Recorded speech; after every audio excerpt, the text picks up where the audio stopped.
মুখ্যমন্ত্ৰী হেমন্ত বিশ্ব ডাঙৰীয়া যদি ইস্তেমাত আহে ধুনীয়াকৈ তেখেতৰ কাৰণে ইস্তেমাত সাধাৰণভাৱে মানুহে বহে তেখেতৰ কাৰণে ধুনীয়াকৈ বহাৰ ব্যৱস্থাও কৰি দিম।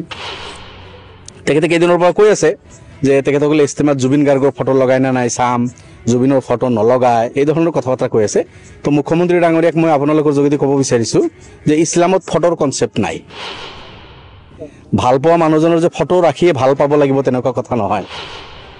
গতিকে আমাৰ মছজিদ, আমাৰ মাদ্ৰাছা, আমাৰ ইস্তেমাত আমি সকলোতকৈ ভাল পোৱা, দুনিয়াৰ ভিতৰত সকলোতকৈ যাক বেছি শ্ৰদ্ধা কৰোঁ, ভাল পাওঁ, যিজনক আমি, সেইজন হ'ল মহম্মদ সাল্লাল্লাহু আলাইহি ওয়াসাল্লাম, তেখেতৰ ফটোই আমি নলগাওঁ। গতিকে বা ফটো লগাৰে ভাল পোৱা যদি ফটো লগাৰে জুখিব খুজে তেখেতে, এইটো ভুল বুজিছে তেখেতে।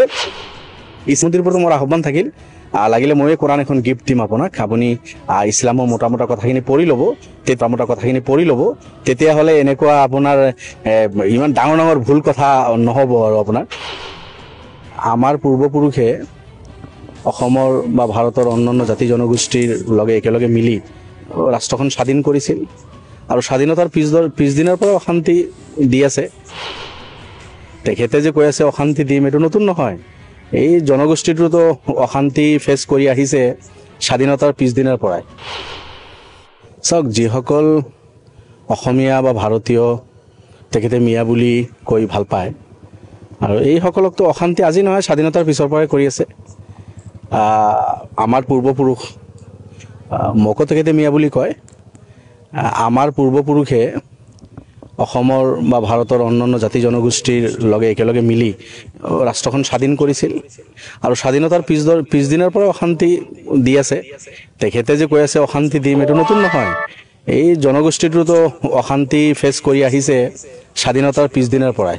এটা সময়ত আছিল ব্ৰিটিছে অশান্তি কৰিছিল গোটেই ভাৰতবাসীক, ব্ৰিটিছৰ হাতৰ পৰা আমি পৰিত্ৰাণ পালোঁ। স্বাধীনতাৰ পিছদিনা 1950 চনতে আকৌ পাকিস্তানী বুলি অপবাদ দি ট্ৰাক ভৰি ইয়াৰ পৰা, তেতিয়া গোপীনাথ বৰদলৈ ডাঙৰীয়াৰ সময় আছিল, মুখ্যমন্ত্ৰী তেখেত আছিল, এইবিলাক কাণ্ড কাৰখানা হৈছে সেই সময়তো।